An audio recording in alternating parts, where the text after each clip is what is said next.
Imaginez que la véritable histoire de Cléopâtre, la dernière reine d'Égypte, soit restée dans l'ombre pendant des siècles, car sa révélation aurait pu ébranler les fondements du pouvoir dans le monde antique. On nous a inculqué l'image d'une Cléopâtre aux traits européens, au visage blanc, aux yeux et à la peau claire. Mais que se passerait-il si tout cela n'était qu'une falsification historique soigneusement construite? Et si Cléopâtre, d'origine africaine, à la peau couleur ébène et aux racines africaines, avait possédé une telle force et une telle influence que son existence même menaçait l'hégémonie de l'Empire romain? Préparez-vous à une révolution dans votre perception de l'histoire antique. Il ne s'agira pas seulement de la biographie d'un personnage historique, mais d'une distorsion culturelle et raciale de grande ampleur que tout le monde n'est pas encore prêt à reconnaître. Cléopâtre n'était pas seulement une femme magnifique impliquée dans des intrigues politiques. Elle était l'incarnation de l'Égypte ancienne, un peuple aux profondes racines africaines, doté d'une spiritualité, d'une intelligence et d'une culture riche. C'est cette origine qui a suscité les craintes de Rome, car une femme africaine au pouvoir remettait en question tout le système créé par les conquérants. Elle représentait une menace non seulement militaire, mais aussi symbolique, politique et spirituelle. La vérité sur Cléopâtre a été soigneusement dissimulée. Les documents historiques ont été déformés, les images.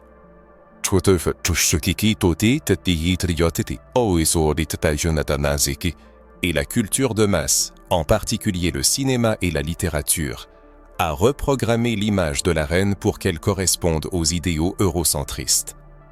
Cependant, les clés de sa véritable origine peuvent être trouvées dans les détails, des témoignages d'historiens anciens aux recherches génétiques modernes. Et ce qui est le plus frappant, l'origine africaine de Cléopâtre change tout. Elle modifie les relations entre Rome et l'Égypte, la perception du pouvoir, de la divinité et de la royauté. Elle change l'idée de qui est digne de gouverner le monde. Cette révélation met à nu des blessures que l'Occident préfère cacher. L'origine africaine de Cléopâtre n'est pas seulement une question de couleur de peau. C'est une question d'identité, de représentation et de justice historique, un défi à un mensonge institutionnalisé.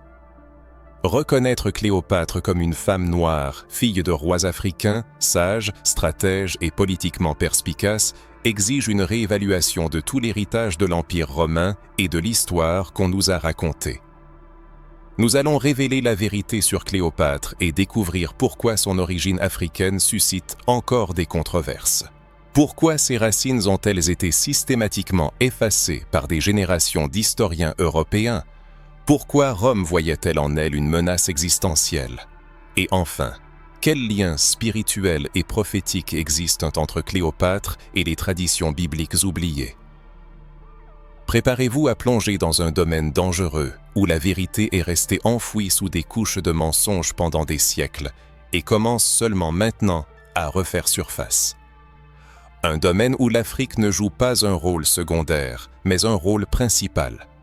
Où une femme noire était la figure la plus puissante de son temps, si puissante qu'il a fallu l'effacer de l'histoire pour que le mythe de la suprématie romaine puisse subsister. Pour comprendre pourquoi le nom de Cléopâtre inspirait la crainte dans l'Empire romain, il est nécessaire de se plonger dans le contexte historique. Sans cela, il est impossible de saisir la profondeur des manipulations liées à son image. Retournons aux origines de l'Empire, aux relations complexes entre Rome et l'Égypte, lorsque le nom de Cléopâtre a retenti pour la première fois au Sénat romain, non pas avec respect, mais avec appréhension. Il faut comprendre pourquoi l'apparition de Cléopâtre, une femme africaine sur le trône égyptien, a ébranlé les fondations d'un empire puissant, et comment cela se reflète sur le plan spirituel aujourd'hui. Cléopâtre n'est pas apparue de nulle part. Pour comprendre pourquoi son existence a secoué les fondations de l'Empire, il faut tenir compte du contexte spirituel, politique et culturel de son époque. L'Égypte de cette période, bien que différente de celle des grands pharaons, conservait un fort héritage spirituel africain. Elle était étroitement liée au royaume de Nubie et d'Éthiopie, où les souverains et les prêtres étaient considérés comme des incarnations de la divinité. Cléopâtre a hérité de cet héritage malgré son appartenance à une dynastie que beaucoup associent à une origine grecque. Il est important de noter que les Ptolémées, en gouvernant l'Égypte, se mariaient avec la noblesse africaine locale. Contrairement à l'opinion répandue, Cléopâtre n'était pas une femme à la peau claire, comme elle a été représentée dans la culture occidentale. Son origine était métissée, avec des traits africains prononcés, ce qui provoquait un malaise au sein de l'Empire romain. Rome percevait l'Égypte comme un pays exotique, riche en ressources, mais aussi comme un centre de pratiques spirituelles échappant au contrôle romain. L'Égypte était le berceau de la sagesse, des écoles mystiques et des traditions anciennes liées à l'âme et à la spiritualité, ce qui menaçait le système romain, fondé sur le pouvoir et la guerre. Imaginons une femme, héritière d'anciennes traditions, assise sur le trône, maîtrisant de nombreuses langues, possédant des connaissances en philosophie, en mathématiques et en astronomie, participant à des rituels sacrés. Cette femme africaine dotée de pouvoir, de culture et d'une pensée stratégique influençait les hommes politiques de Rome. C'était inacceptable pour l'élite romaine. La présence de Cléopâtre défiait non seulement le patriarcat, mais aussi le récit historique que Rome tentait d'imposer. Rome voulait présenter l'Égypte comme une civilisation ayant besoin d'être conquise. Cependant, Cléopâtre, grâce à sa sagesse et à sa force spirituelle, réfutait cette image, se positionnant comme l'égale, voire la supérieure des empereurs romains. C'était intolérable pour un système qui cherchait à soumettre les femmes et à exploiter les Africains. Cléopâtre, en concluant des alliances avec des personnalités éminentes comme Jules César et Marc-Antoine, démontrait non pas une soumission, mais un art de la diplomatie. Elle négociait d'égal à égal, défendant son statut royal et protégeant les intérêts de son peuple. Cependant, ce jeu politique avait un prix. La propagande romaine s'est déployée avec force et des auteurs comme Plutarque et Dion Cassius ont créé l'image de Cléopâtre comme une séductrice perfide, menaçant les fondements de la société. Une puissante souveraine aux racines africaines est devenue un symbole de décadence morale, supposée ensorceler les hommes. Expliquer son influence par la sorcellerie s'est avéré plus simple que de reconnaître son intelligence et sa pensée stratégique supérieures à celles de nombreux contemporains. C'est alors que commença le processus de blanchiment de son image qui affecta non seulement les sources écrites, mais aussi l'art, y compris les monnaies et la peinture. L'histoire fut réécrite pour correspondre aux préférences esthétiques et aux intérêts politiques des colonisateurs. Cette distorsion délibérée des faits historiques n'était pas une coïncidence, mais faisait partie d'une stratégie de grande envergure visant à la domination spirituelle et culturelle. En effaçant les racines africaines de Cléopâtre, l'Empire romain cherchait à priver le peuple de son lien avec son héritage spirituel. Il ne s'agissait pas seulement de la couleur de peau, mais aussi de la signification symbolique que Cléopâtre portait en elle. Un pont entre le divin et le terrestre, une femme qui combinait sagesse, beauté et connaissance sacrée.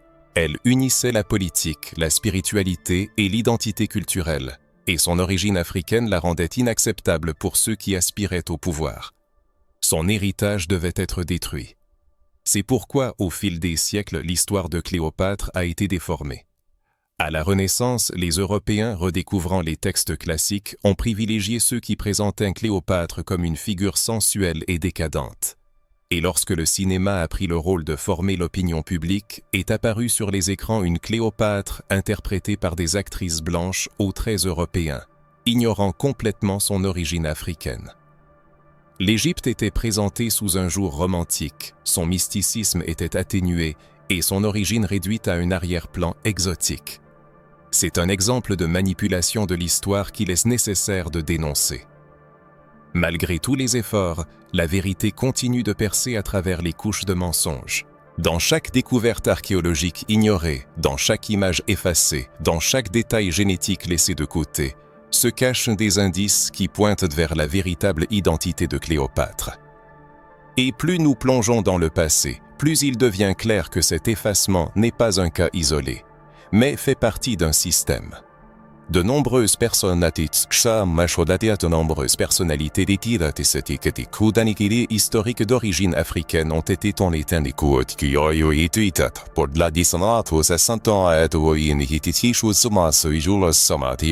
pour se conformer à une idéologie niant la profondeur, la sagesse et la force spirituelle des personnes noires. Et Cléopâtre en est peut-être l'exemple le plus frappant. Parler de l'origine africaine de Cléopâtre n'est donc pas seulement un acte de restauration de la justice historique, mais un acte spirituel, un moyen d'honorer la mémoire des ancêtres, de rendre sa dignité à un peuple et d'ouvrir la voie à une vérité libératrice. En regardant Cléopâtre à travers le prisme de la vérité, nous verrons non seulement une reine, mais aussi un archétype, un reflet de ce que nous étions et de ce que nous pouvons devenir. Cela a une profonde signification spirituelle car la spiritualité africaine nous enseigne que le temps n'est pas linéaire, que le passé, le présent et le futur sont interconnectés. Restaurer la véritable image de Cléopâtre, c'est réunir notre identité avec le divin. Comment est perçue l'image de Cléopâtre, imposée par les manuels scolaires, le cinéma et les institutions religieuses? Des affirmations concernant son origine africaine et son lien avec les connaissances sacrées ont-elles déjà été faites? Il devient donc évident que l'image cultivée de Cléopâtre, dénuée d'appartenance ethnique et revêtue des standards de beauté européens, n'est pas apparue par hasard. Derrière le désir de la culture occidentale de blanchir, les figures historiques éminentes se cachent des motifs profonds. Cléopâtre, avec ses racines africaines, portait une signification symbolique qui suscitait des craintes au sein des structures de pouvoir. Il est devenu nécessaire d'effacer ses caractéristiques raciales, son origine ethnique et son lien spirituel avec l'Afrique, afin de la rendre acceptable pour la perception européenne.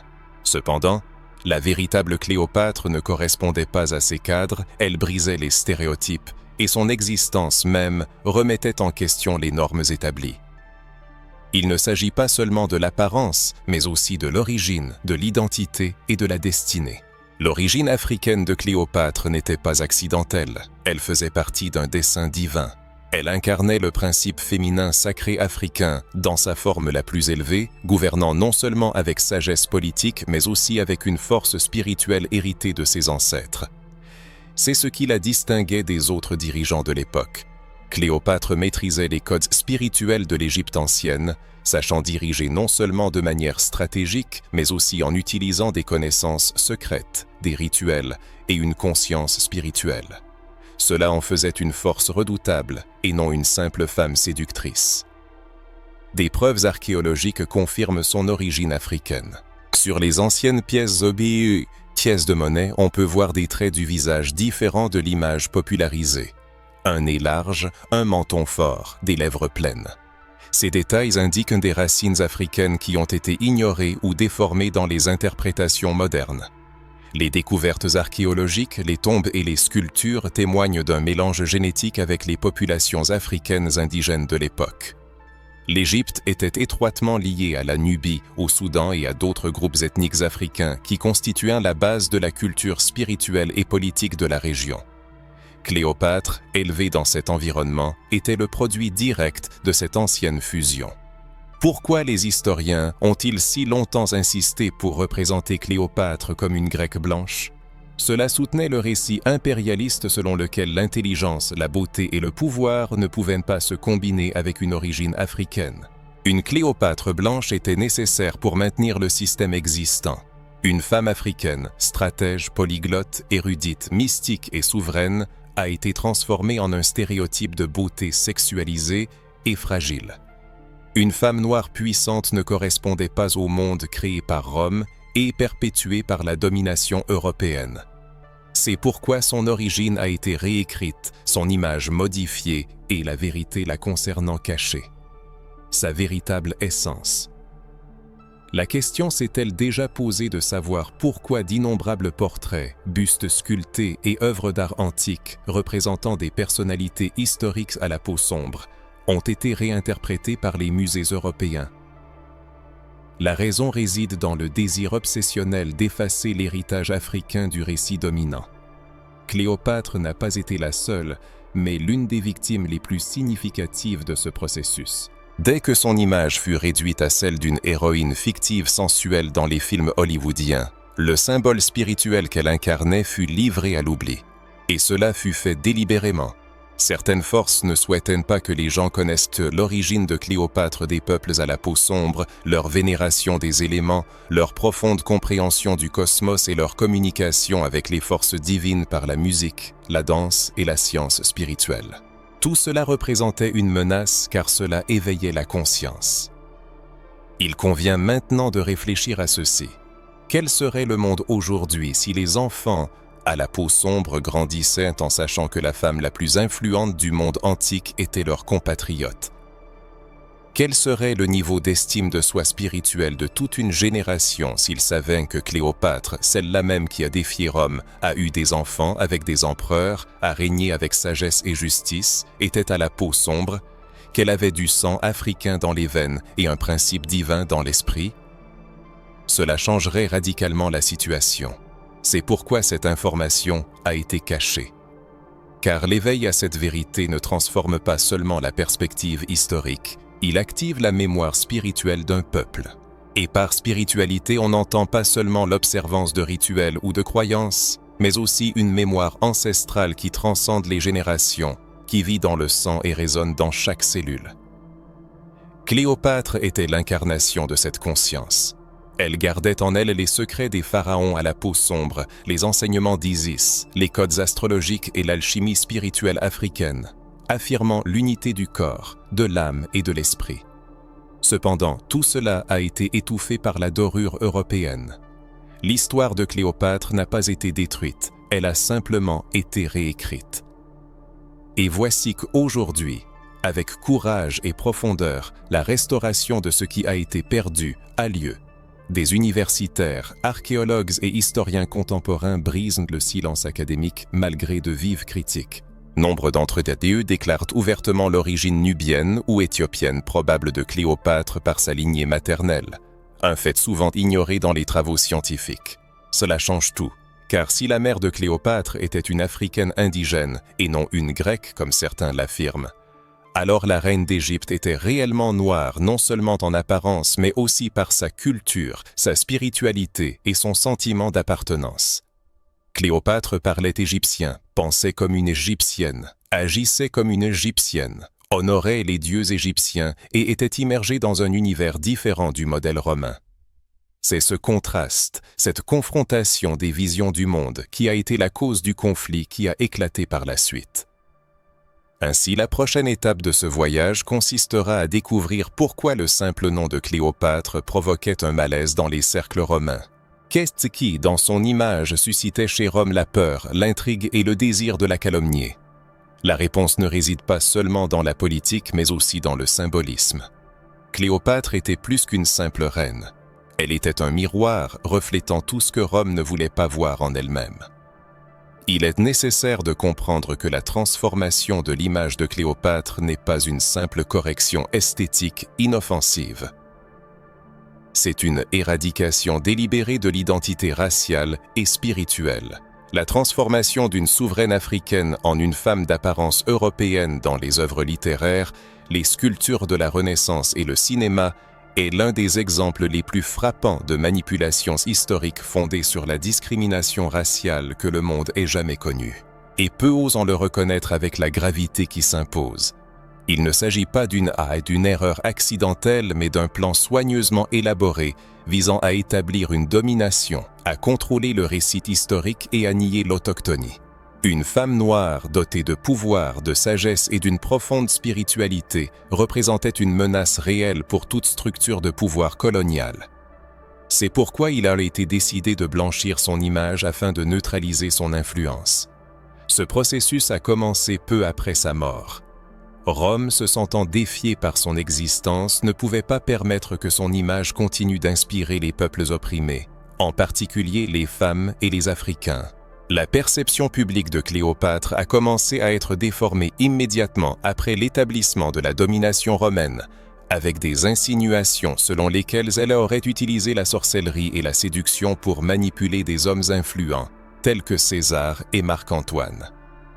Il convient de noter à quel point cette stratégie était réfléchie, la priver de son intelligence, de sa perspicacité politique et de son leadership spirituel, en les remplaçant par l'image d'une personne faible, manipulatrice et presque démoniaque. C'était une manière de discréditer ce qui ne pouvait être expliqué par la logique impériale, la force naturelle d'une femme noire consciente de ses racines. Avec le temps, cette image artificielle s'est solidifiée dans l'art. Au Moyen Âge et surtout à la Renaissance européenne, Cléopâtre était représentée par des artistes blancs dans des contextes fictifs, vêtus de vêtements gréco-romains et avec des traits européens.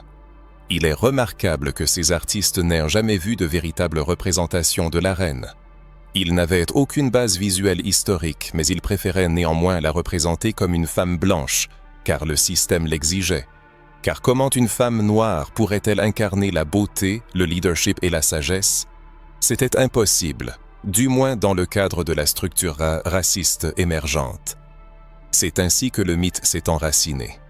Le racisme structurel sous-jacent au récit occidental avait désespérément besoin d'effacer la mémoire ancestrale de l'Afrique en tant que berceau des civilisations avancées, et l'Égypte a toujours été le plus grand obstacle sur cette voie. L'élite européenne savait pertinemment que la sagesse égyptienne n'était pas empruntée aux Grecs, comme beaucoup ont tenté de le faire croire. Ils savaient que bien avant Athènes et Rome,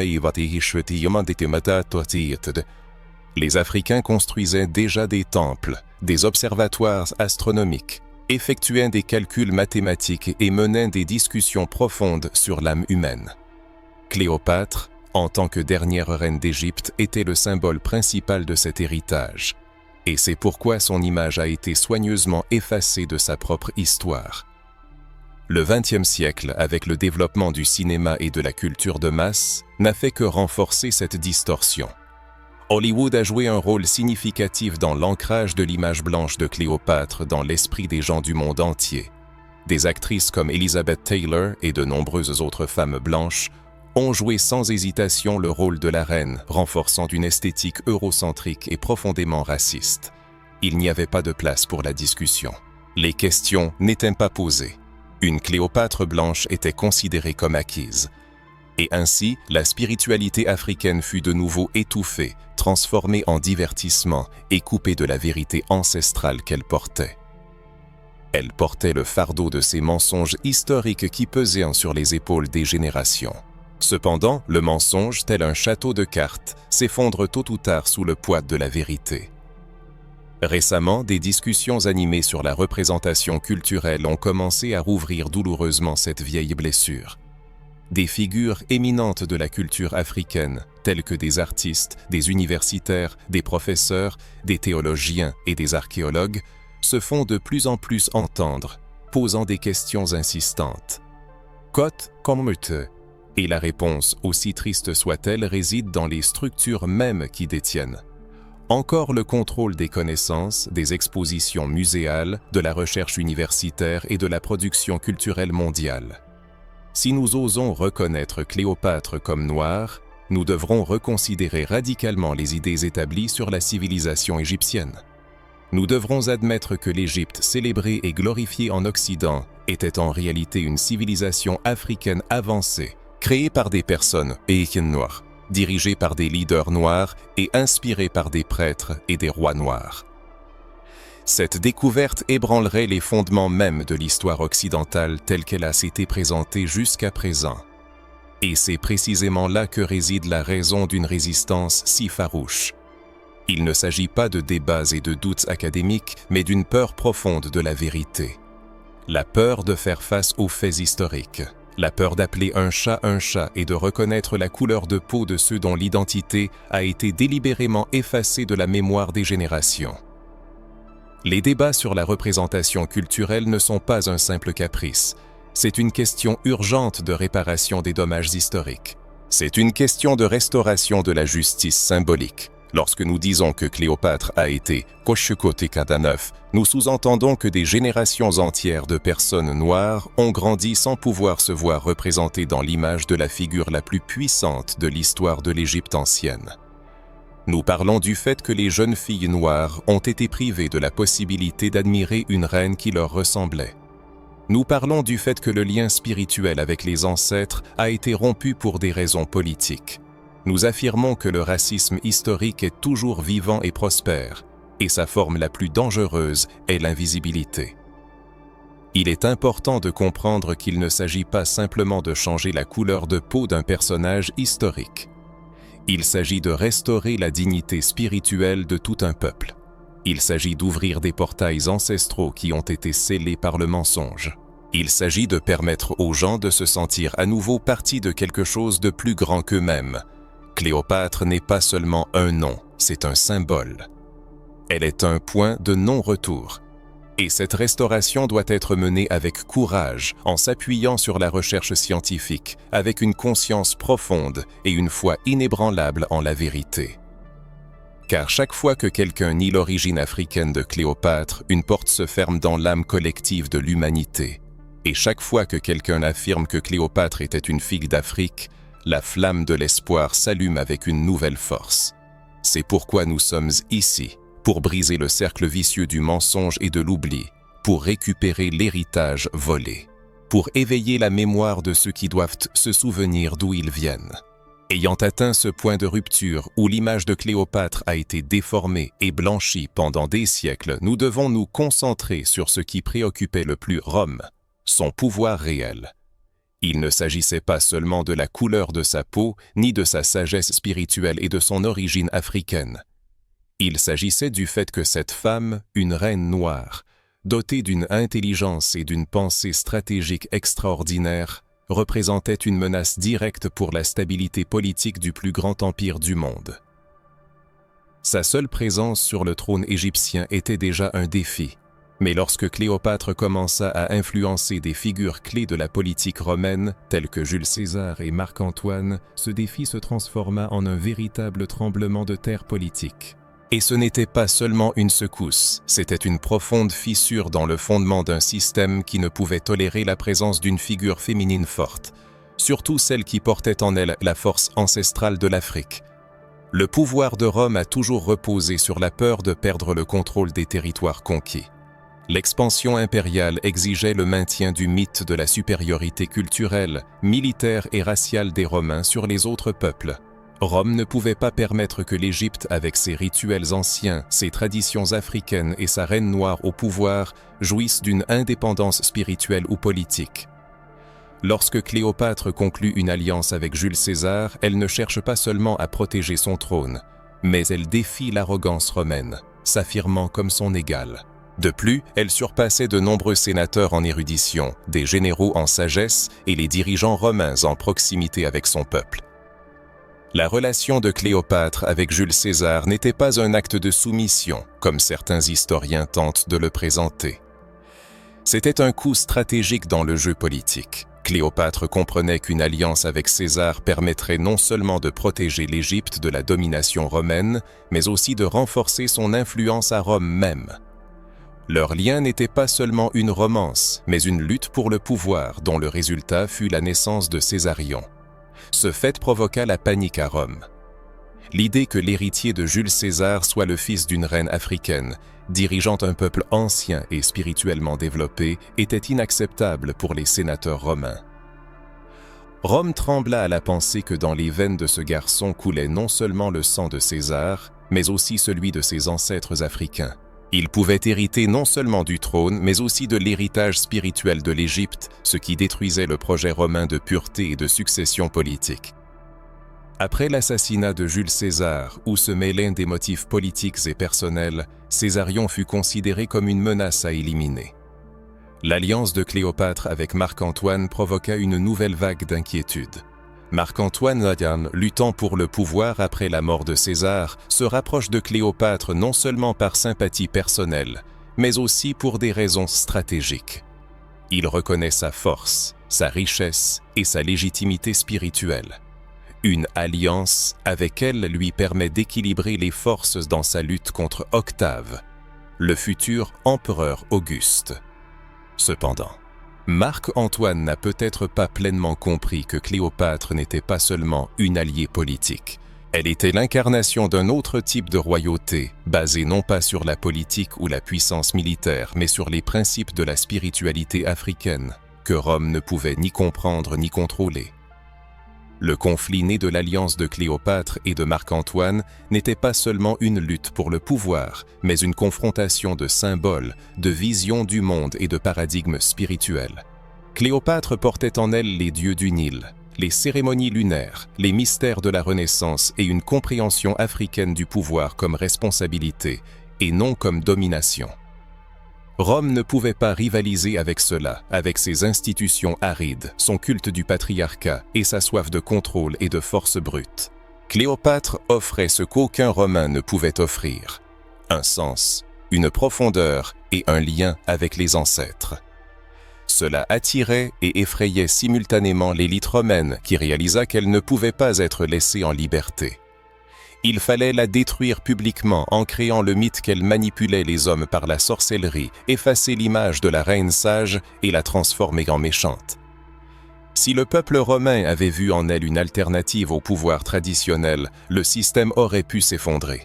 Le projet d'Octave de consolider le pouvoir entre les mains de l'empereur ne pouvait être réalisé qu'après la victoire sur Cléopâtre, son humiliation et son oubli.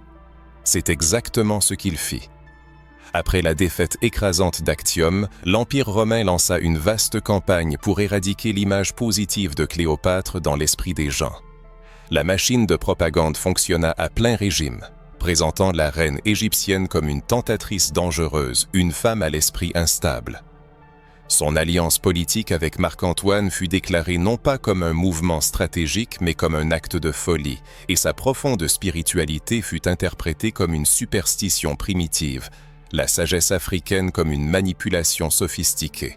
Ainsi, l'Empire atteignit son objectif et supprimait l'influence symbolique de la souveraine africaine qui avait failli ébranler les fondements mêmes de Rome. Cependant, la question que les autorités romaines cachaient soigneusement à leur peuple était la suivante. Qu'est-ce qui, chez Cléopâtre, leur inspirait une telle peur animale? Rome voyait une menace non seulement dans les ambitions politiques de la reine, mais aussi dans sa force spirituelle. Cléopâtre était le reflet vivant de tout ce que Rome ne pouvait contrôler, un trône africain basé sur des rituels et des traditions ancestrales, une reine dont le règne était éclairé par les étoiles, comprenant profondément les cycles du temps et le principe féminin divin. Elle n'était pas seulement une interlocutrice de César et de Marc-Antoine, mais aussi une gardienne de connaissances insondables pour les Romains. C'est cela, plus que n'importe quelle armée, qui en faisait une adversaire dangereuse. Car une telle force ne peut être brisée par des légions, elle puise ses origines dans la terre même, dans le sang des ancêtres, dans l'esprit. Et c'est pourquoi le nom de Cléopâtre n'a pas été livré à l'oubli. Malgré toutes les tentatives de l'effacer de la mémoire, elle continue de renaître dans les rêves de Voti, de ceux qui cherchent leur identité, dans le cœur de ceux qui entendent l'appel des ancêtres, dans la génération qui s'éveille, lasse du mensonge et aspirant à une réunification spirituelle avec ses racines. Et la question à laquelle Rome n'a jamais pu répondre continue de résonner à travers les siècles. Comment détruire une femme en qui réside la force même de la création? La véritable guerre que Rome mena contre Cléopâtre ne se déroula pas seulement sur les champs de bataille. Elle fut menée avec une cruauté particulière dans la sphère des idées, des images et des mots. Lorsqu'une femme africaine forte, spirituelle et stratégiquement brillante commence à conquérir les cœurs et les esprits des gens, l'Empire frappe non seulement par l'épée, mais aussi par la propagande. C'est là que commence la guerre culturelle contre Cléopâtre, une offensive cachée, masquée en histoire objective, mais empoisonnée par la peur, le racisme et le désir de contrôle symbolique. Le but de cette guerre était simple: transformer l'image de Cléopâtre, de reine divine, en symbole de dégradation morale. Au lieu de reconnaître en elle la plus haute manifestation de la féminité africaine ancestrale, elle fut diabolisée. La propagande romaine fut impitoyable. Cléopâtre était présentée comme une sorcière rusée, une femme obsédée par la luxure, une souveraine incontrôlable, mettant en péril des empires entiers pour ses passions. Son intelligence fut totalement ignorée, son lien spirituel avec l'Égypte ridiculisé. et son alliance avec Marc-Antoine fut présentée comme une manifestation de la faiblesse d'un homme qui avait perdu la raison sous l'influence de sa beauté exotique. C'était du racisme habilement déguisé en récit politique. Sa spiritualité ancestrale fut déclarée superstition, la sagesse africaine sorcellerie et ses qualités de leader une menace à éliminer. Le but de cette guerre narrative était de convaincre la société que Rome sauvait le monde d'une femme dangereuse, alors qu'en réalité, elle détruisait l'une des plus grandes leaders spirituelles de l'histoire. La force de Cléopâtre venait du cœur même de l'Afrique, et l'Empire comprenait que si cette force résonnait dans les cœurs et les esprits des gens, elle serait impossible à arrêter. Il savait qu'une image puissante pouvait vivre des siècles, alors ils décidèrent de la contrôler avant qu'elle ne devienne incontrôlable. Le corps de Cléopâtre fut vaincu, mais son image devait être détruite et recréée selon les intérêts de Rome. Cette manipulation était non seulement politique mais aussi spirituelle, car Rome était parfaitement consciente du pouvoir des récits. Celui qui maîtrisait l'art de gérer la conscience collective comprenait qu'il détenait non seulement les fils de l'histoire, mais aussi la capacité de façonner la foi, l'identité nationale, le sentiment de fierté et l'auto-perception de peuples entiers. Cléopâtre, elle, incarnait toutes les qualités que le Rome patriarcal redoutait tant. C'était une femme sans compromis, une leader dont la sagesse plongeait ses racines dans les profondeurs des âges, gardienne des secrets du temps, du sang et du cosmos. Elle comprenait que le véritable règne est un service et que le pouvoir spirituel ne s'achète pas. Il naît au plus profond de l'âme. Dans la culture impériale où le rôle de la femme était réduit à une présence silencieuse en tant qu'épouse ou objet de désir, l'apparition d'une figure comme Cléopâtre, éduquée, polyglotte, liée aux prêtres, au cycle lunaire et aux divinités anciennes, n'était pas seulement un inconvénient. C'était un défi, un scandale. Elle incarnait ce que Rome craignait le plus, l'incarnation de la féminité divine, l'archétype de la déesse ayant pris chair. Et cela devait être détruit. C'est alors que Rome lança l'une des campagnes de désinformation les plus vastes et les plus sophistiquées de l'histoire de l'Antiquité. Poètes, philosophes et chroniqueurs furent chargés de présenter Cléopâtre non pas comme une grande reine, mais comme une femme fatale ayant perdu Marc-Antoine, comme une séductrice rusée de César, comme une personne utilisant des parfums exotiques et des bains pour ensorceler ses amants. Il est remarquable que ses alliances politiques, ses réformes administratives, ses réalisations navales et ses transformations en Égypte furent passées sous silence. Au lieu de cela, l'accent fut mis sur son corps, ses arômes et ses plaisirs amoureux. Tout ce qui pouvait enflammer l'imagination lubrique fut utilisé pour détourner l'attention de son véritable pouvoir. Cléopâtre se transforma en mythe, en légende, mais pas en leader. L'aspect le plus cynique de cette stratégie fut qu'elle réussit. Pendant des siècles, le nom de Cléopâtre devint synonyme de séduction destructrice et non de sagesse africaine. La vérité échappa progressivement à la perception humaine. Les représentations de la reine commencèrent à être déformées, on lui attribua des traits de visage européens. Les documents attestant de son origine africaine furent discrédités ou détruits. Avec l'avènement du christianisme et sa fusion avec l'Empire romain, cette guerre culturelle acquit une nouvelle force. Désormais, Cléopâtre, en plus d'être une menace politique, fut perçue comme l'incarnation du péché, de la tentation, de tout ce que le nouveau système religieux cherchait à combattre. La féminité sacrée fut diabolisée, les racines africaines obscurcies, et Cléopâtre redevint un instrument dans une guerre symbolique. Cependant, la vérité ne disparaît pas sans laisser de traces.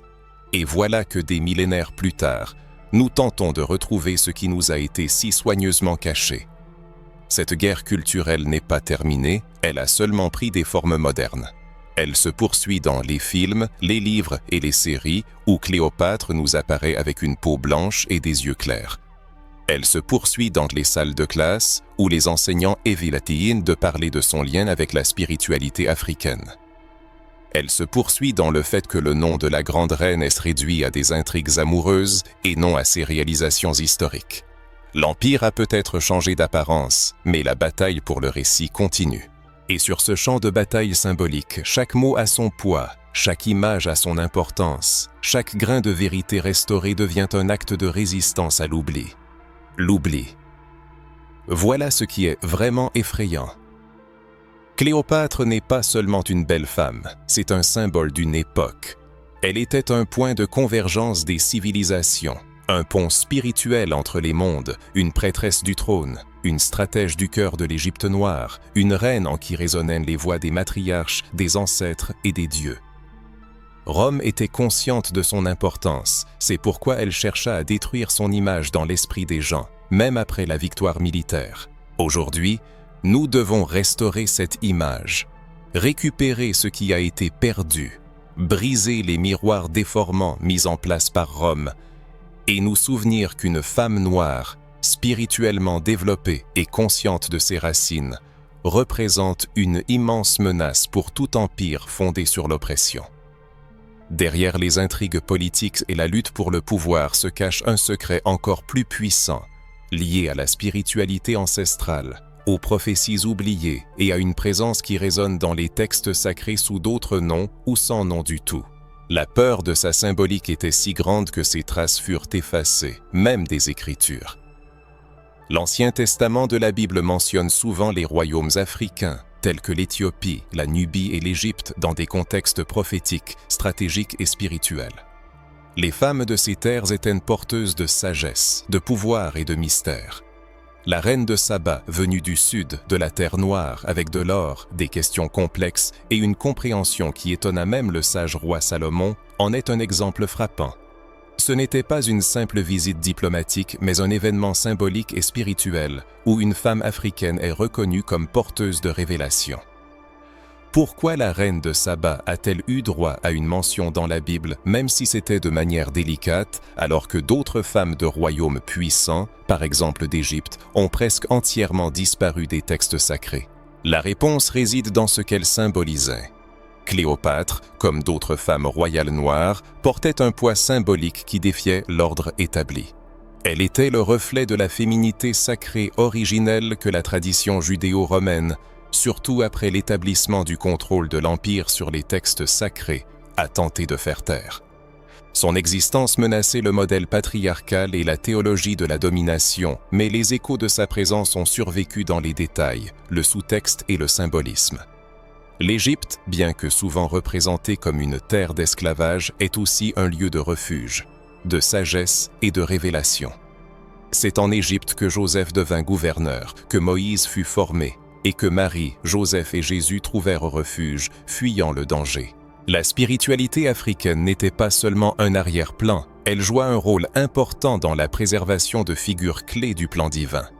Malgré une démonisation constante en tant que territoire d'idolâtrie, l'Égypte a toujours été à l'avant-garde du destin prophétique, et ce fait ne peut être ignoré. Regardons Cléopâtre sous un autre angle. Imaginez une femme noire, ayant acquis des connaissances profondes dans les écoles de mystères ésotériques, comprenant les secrets des étoiles, des cycles lunaires, des codes sacrés du Nil et des rituels de la déesse Isis. Elle est une reine dont le règne s'appuie sur des symboles anciens qui se reflètent dans les visions prophétiques de la Bible. Serpent, couronne de 12 étoiles, archétype féminin reliant le ciel et la terre. Peut-on sérieusement affirmer que sa figure n'avait pas de signification spirituelle dans le contexte des événements se déroulant à l'Est? Peut-être son ascension au trône à un moment charnière de l'histoire n'était-elle pas une simple coïncidence politique, mais une sorte de positionnement spirituel? Cléopâtre aurait pu être, et il est important de saisir toute la profondeur de cette affirmation, un lien prophétique, une gardienne oubliée de la mémoire sacrée. Celle qui, sans être mentionnée dans les textes sacrés, incarnait la résistance à la domination spirituelle de l'Empire. Sa mort tragique aurait pu marquer la fin symbolique d'une époque où Rome non seulement soumettait l'Égypte politique, mais tentait également de conquérir son essence spirituelle en faisant taire la prêtresse. L'Empire a réécrit l'histoire et depuis lors, la féminité africaine sacrée a été ensevelie sous des couches de doctrine patriarcale et d'oppression symbolique. Réalisez-vous l'ampleur de cette tragédie? La spiritualité africaine incarnée par Cléopâtre représentait une menace prophétique car elle subvertissait l'idée que le sacré devait être sous le contrôle des hommes, des prêtres romains avec leur structure froide et calculatrice. Elle rappelait que le divin est cyclique, réceptif et profond, que l'esprit parle à travers la terre, le corps et l'intuition. Qu'un trône pouvait être occupé par une femme, dansant avec les étoiles et priant pieds nus sur les sables du désert. C'est peut-être pourquoi le nom de Cléopâtre continue de susciter l'inquiétude, réveillant ce que la religion institutionnalisée a cherché à éradiquer.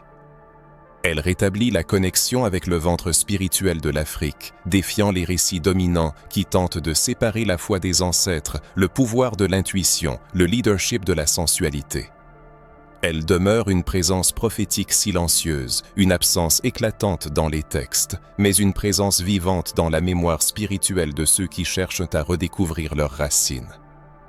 Il est temps d'élargir nos horizons et de comprendre que Cléopâtre n'est pas apparue de nulle part.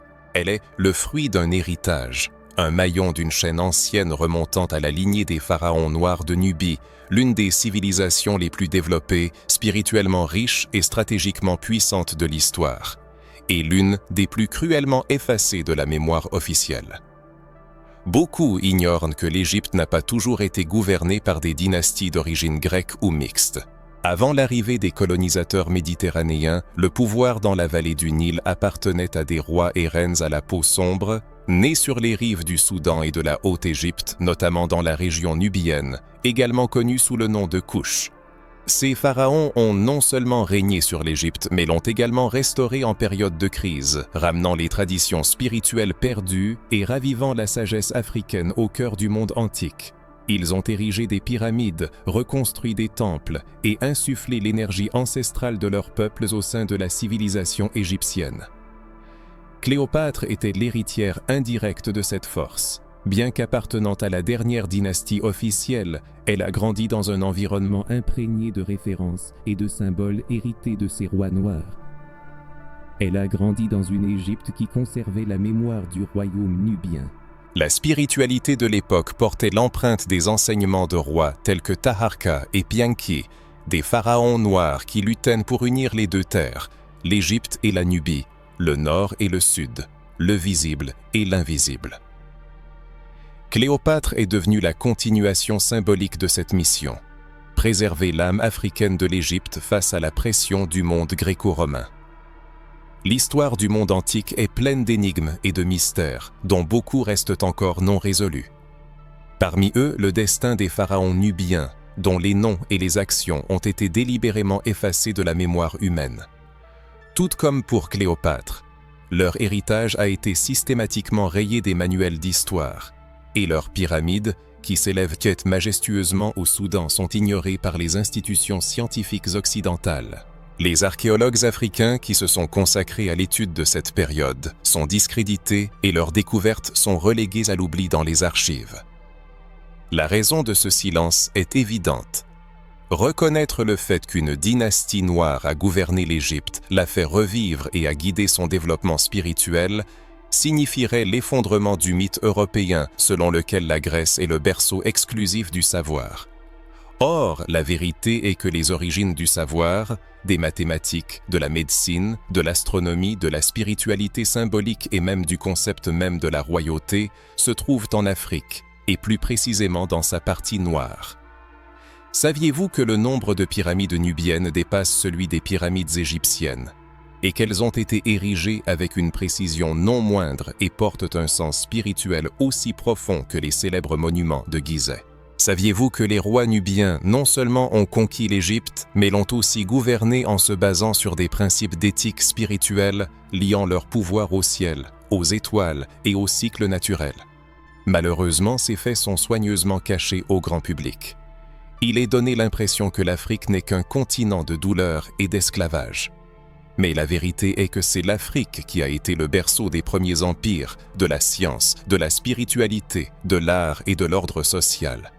C'est ici que sont nés des royaumes de sagesse si puissants qu'il a fallu les effacer de la surface de la terre pour permettre à la civilisation européenne d'affirmer sa domination. Cléopâtre était l'incarnation vivante de cet héritage ancien.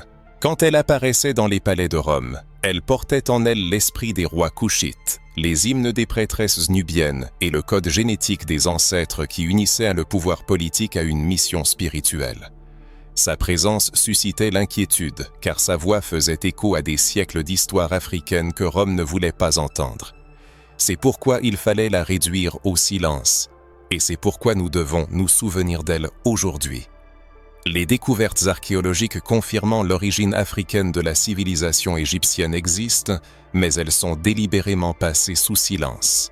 Pendant des décennies, des chercheurs africains et des archéologues indépendants ont mis au jour des preuves que les pharaons nubiens ont non seulement régné sur l'Égypte pendant près d'un siècle, mais qu'ils étaient également responsables de l'entretien des temples d'Amon, de la réforme de Luxor et de la direction spirituelle du peuple en période de crise. Leurs visages, représentés sur d'anciens artefacts, ont des nez larges, des yeux enfoncés et des lèvres pleines, et leur peau est de teinte foncée. Ils portent des couronnes ornées de serpents et de symboles solaires et des vêtements combinant les traditions égyptiennes avec une vision du monde africaine. Ce n'est pas une simple théorie, ce sont des preuves réelles, qui sont passées sous silence, car leur reconnaissance pourrait changer radicalement notre compréhension de l'histoire. La dissimulation de la vérité sur l'héritage africain de l'Égypte n'est pas un hasard, mais une manœuvre stratégique. Si le monde apprenait que l'Égypte était un État africain, que les pharaons étaient noirs et que Cléopâtre était l'héritière d'une lignée spirituelle millénaire de rois et de reines noirs, alors tout le système de contrôle sur le récit historique s'effondrerait. Cela entraînerait un éveil de la conscience spirituelle des peuples africains, une restauration de leurs liens avec leurs ancêtres, ce que le système actuel craint tant. La mémoire spirituelle est la clé qui ouvre les portes du pouvoir, et celui qui connaît sa lignée accède à un trône intérieur. Cléopâtre était la gardienne d'un ancien portail, un trône enraciné au plus profond des siècles. Son image servait de rappel vivant de la nature sacrée du trône africain, de la légitimité du pouvoir émanant des souverains à la peau sombre et de la spiritualité profonde des ancêtres, qui ne représente pas simplement un ensemble d'éléments folkloriques, mais une sagesse divine transmise de génération en génération. Percevoir Cléopâtre comme une figure isolée dans le contexte historique conduit à la perte d'un lien essentiel avec son héritage. Cependant, la considérer comme une partie intégrante d'une dynastie s'étendant jusqu'au roi de Kush, progéniteur de dirigeants divinisés et source de la vision du monde africaine, change radicalement la perspective. Il devient évident pourquoi de si vastes efforts ont été déployés pour effacer son image de l'histoire. Restaurer sa véritable apparence équivaut à la renaissance d'un empire entier, non pas au sens physique mais spirituel. C'est pourquoi il est si important de mettre en lumière la vérité qui est restée longtemps cachée. La prise de conscience de l'existence de rois à la peau sombre qui ont précédé Cléopâtre permet de comprendre qu'elle n'était pas une exception fortuite, mais une conséquence logique d'une tradition séculaire. Elle était l'incarnation de la continuité, témoin d'une lignée qui a régné avec sagesse et un lien spirituel profond. Sa voix n'était pas simplement son expression personnelle, mais un écho de millénaires, la voix des ancêtres qui résonnait dans un empire qui avait perdu la capacité d'entendre. Une question légitime se pose. Pourquoi cette information nous a-t-elle été si soigneusement cachée? Pourquoi le monde a-t-il été nourri pendant si longtemps d'images fausses, de faits historiques déformés et de récits biaisés visant à nous éloigner de la vérité? La réponse réside dans une vérité douloureuse mais libératrice. La connaissance possède un pouvoir immense. Et tout ce qui porte en soi la puissance spirituelle, l'identité africaine et la renaissance de la mémoire des ancêtres a invariablement été persécuté par les structures de domination qui ont façonné le cours de l'histoire. Pendant des siècles, le monde a été reconstruit à travers le prisme du colonialisme. Les puissances européennes, cherchant à contrôler les territoires, ont réalisé que pour soumettre les peuples, il fallait avant tout contrôler leurs esprits. Pour ce faire, il était nécessaire de créer un récit historique dans lequel les personnes à la peau sombre apparaissaient comme des êtres inférieurs, voués à l'esclavage, à la marginalisation et à une existence folklorique. L'effacement de l'histoire de Cléopâtre, des pharaons noirs de Nubie, des empires spirituels africains et des rois capables de lire les cieux était une démarche stratégique visant à renforcer l'idée que seuls les représentants de la race blanche étaient capables de gouverner, d'enseigner et de guider spirituellement les peuples. L'image d'une femme à la peau sombre occupant les positions de reine, de stratège, de prêtresse et de centre de pouvoir représentait une menace sérieuse pour ce plan. Cléopâtre n'était pas seulement une figure historique qu'il fallait éliminer, elle était un symbole. Reconnaître son image dans toute sa plénitude comme celle d'une femme à la peau sombre, sage, spirituelle et forte aurait été trop dangereux pour le récit européen. C'est pourquoi son exclusion délibérée des livres, son blanchiment dans les œuvres d'art, son silence dans les écoles et sa discréditation dans les cercles universitaires n'étaient pas simplement une erreur historique, mais un projet soigneusement planifié d'annihilation symbolique, un projet d'affirmation de la suprématie, un projet de guerre spirituelle silencieuse mais destructrice. L'effacement historique a été mené avec tant d'habileté que même de nos jours, de nombreuses personnes à la peau sombre ignorent l'existence des dynasties africaines qui ont régné sur l'Égypte, des pharaons noirs, et du fait que Cléopâtre était peut-être le dernier maillon visible d'une lignée spirituelle millénaire, reliant les royaumes africains au plan divin. L'ignorance de ces faits conduit à la fragmentation de la spiritualité. Les personnes privées de la connaissance de leur origine perdent leurs repères dans leur foi. Ceux qui ne reconnaissent pas leurs ancêtres deviennent vulnérables à l'oppression par de faux dieux imposés par les colonisateurs. L'effacement de la mémoire historique n'a pas seulement affecté la chronologie des événements, mais a également eu un impact profond sur la sphère spirituelle. La foi ancestrale a été déformée, ce qui a conduit de nombreuses personnes à croire que la culture et la spiritualité africaine étaient païennes et arriérées. Cette conviction n'est pas née par hasard, mais a été délibérément inculquée et renforcée au fil des siècles comme un instrument d'asservissement.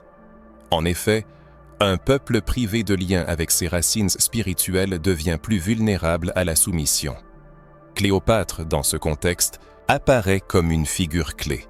La prise de conscience que son image a été délibérément déformée pour masquer le symbole de la puissance spirituelle féminine africaine permet de comprendre que l'histoire eurocentrique visait non seulement à présenter des faits, mais aussi à influencer les âmes des gens, créant une rupture entre eux et leur héritage. Et plus cette rupture est profonde, plus il est facile d'établir un contrôle. C'est pourquoi de nombreuses personnes ressentent une déconnexion spirituelle même au sein de la religion, car ces fondations ont été construites sondées sur le mensonge et le déni. Le rétablissement de la vérité conduit à une transformation de la foi, de la prière et de la vision du monde, ce qui représente une menace pour le système existant. La civilisation européenne avait besoin de créer l'image de héros, de dieux, de prophètes et de leaders blancs. En même temps, le système colonial s'est efforcé de présenter les personnes noires comme des méchants, des fétiches et des ombres. C'était la seule façon de maintenir l'empire colonial spirituel. Cléopâtre est devenue l'une des principales cibles de cette distorsion, car elle incarnait toutes les qualités qui, selon le système, ne pouvaient pas appartenir aux personnes noires. La royauté, l'intelligence, la beauté, la connexion divine, le leadership et la sagesse. Elle était l'exact opposé du récit construit. Pour cette raison, son histoire a été divisée, cachée, modifiée et finalement afin qu'elle ne puisse pas inspirer, raviver et éveiller. Cependant, la situation change, et beaucoup de gens le ressentent. En eux s'éveille une mémoire spirituelle que le système a tenté d'effacer, mais qui n'est jamais morte, car l'esprit des ancêtres est inextinguible. Il ne fait que s'apaiser un temps pour revenir lorsqu'il trouve un cœur prêt. Cléopâtre revient non pas comme un personnage de film, mais comme un symbole vivant d'une vocation spirituelle qui palpite en chacun. Et plus la vérité se révèle, plus il devient difficile de vivre dans le mensonge. Comprendre les raisons de la dissimulation de cette vérité est un pas vers la libération. C'est un regard dans le miroir qui ne reflète pas un corps colonisé, mais une âme ancienne, héritière de royaumes et de millénaires de sagesse. C'est la prise de conscience que les cheveux portent les cartes d'identité, que la peau porte la couleur du sang royal et que la foi, même étouffée par les doctrines coloniales, connaît encore le chemin du retour. Cléopâtre, malgré toutes les tentatives pour la faire taire, est toujours la voix qui appelle son peuple. Et cet appel résonne plus fort que jamais. La prise de conscience qu'une partie de l'histoire a été niée, qu'un héritage a été caché, que tous les efforts ont été faits pour empêcher de comprendre la puissance inhérente à la spiritualité, suscite de profondes réflexions. De telles expériences ne sont pas de simples mots, mais des déclarations spirituelles, des graines semées contre le système du mensonge. Après tout ce qui est devenu évident, il est impossible de continuer à vivre dans la même ignorance. L'éveil de la vérité spirituelle modifie radicalement la perception du monde et la conscience de soi. À chaque démasquage du mensonge, quelque chose de précieux se révèle. L'essence véritable, la destinée et l'origine. Un sentiment complexe émerge, un mélange de protestation, de clarté, de dignité et de vocation. Cette conscience spirituelle répond à ce qui était caché, comme la réalisation que Cléopâtre n'est pas seulement une reine séductrice, mais un symbole d'un ancien héritage spirituel, descendante d'une lignée divine africaine, dont l'histoire a été déformée en raison de la menace qu'elle représentait pour l'ordre existant. La distorsion a touché non seulement elle, mais chacun de nous, nos ancêtres, notre culture et notre foi. Cela affecte profondément le monde intérieur, car la vérité spirituelle est active et interagit avec nous lorsque nous la touchons. Qu'est-ce qui change avec le retour de cette histoire? Tout change. Les prières, la perception de soi, la position dans la vie. La foi imposée par la vision coloniale ne reconnaissait pas le sacré en nous, ne montrait pas que nous sommes les descendants de grands souverains, porteurs de codes divins, que la peau sombre est un sceau de la création et que l'héritage contient une sagesse cachée. Mais maintenant, cette connaissance est le début d'une renaissance. La conscience spirituelle noire qui s'éveille est une force prophétique visant non seulement la justice sociale, mais aussi la rédemption historique. C'est rassembler les fragments de la mémoire et restaurer le temple intérieur où l'esprit africain peut résider avec dignité. C'est comprendre que ce qu'on appelait sorcellerie était souvent la sagesse des ancêtres. Les chants, les rythmes, les cycles, les danses, les ablutions, les herbes et le lien avec la nature. Tout cela faisait partie d'une connexion spirituelle profonde qui a été discréditée pour affaiblir le peuple.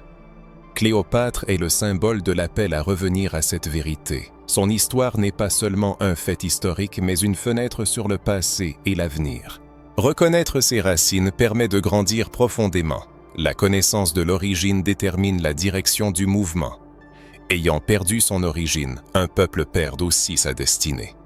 C'est pourquoi la restauration de la spiritualité noire est une tâche urgente. Plus qu'une simple réparation, c'est une reconstruction de l'identité.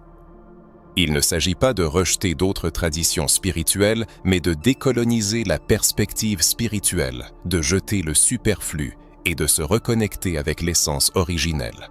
C'est dégager le temple et donner à l'esprit la liberté de parler en nous, de comprendre que la foi peut être liée au Christ, mais à un Christ sans yeux bleus ni apparence européenne, à celui qui est venu non pas pour effacer les racines, mais pour les racheter. À un Christ qui a trouvé refuge en Égypte, soigné par des mains noires, et qui n'aurait pas rejeté la spiritualité de Cléopâtre, reconnaissant en elle le souffle du même Dieu. Ce récit nous rappelle que l'essence spirituelle du peuple africain a toujours fait partie intégrante de son être.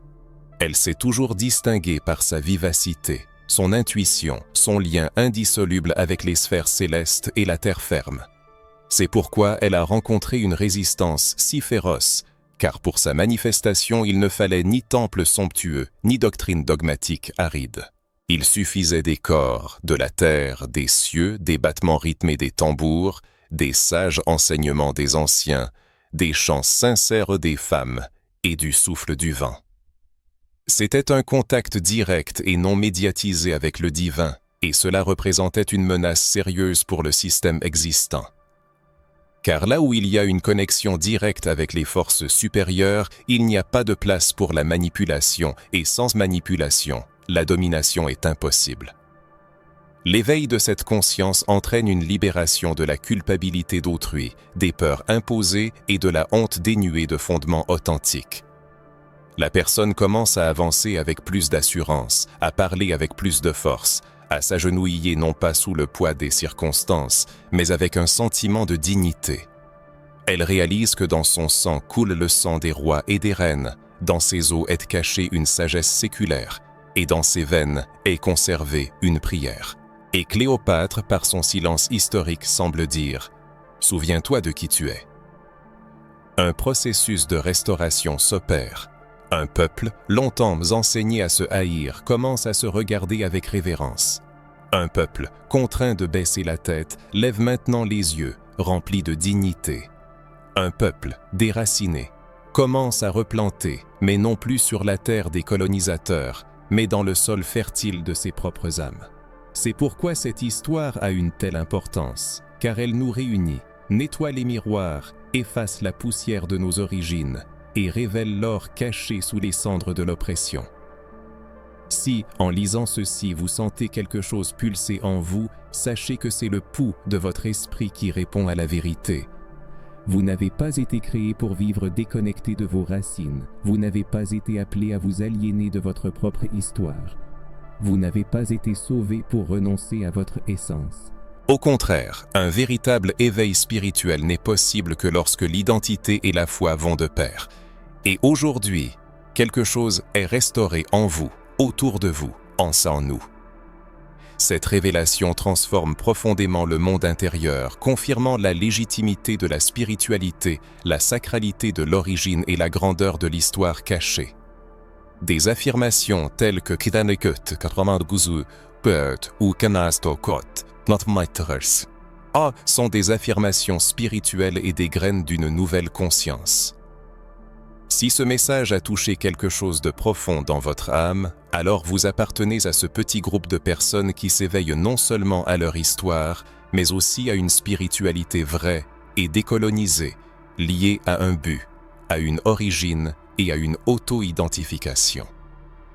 Et ce n'est que le début de quelque chose de bien plus grand.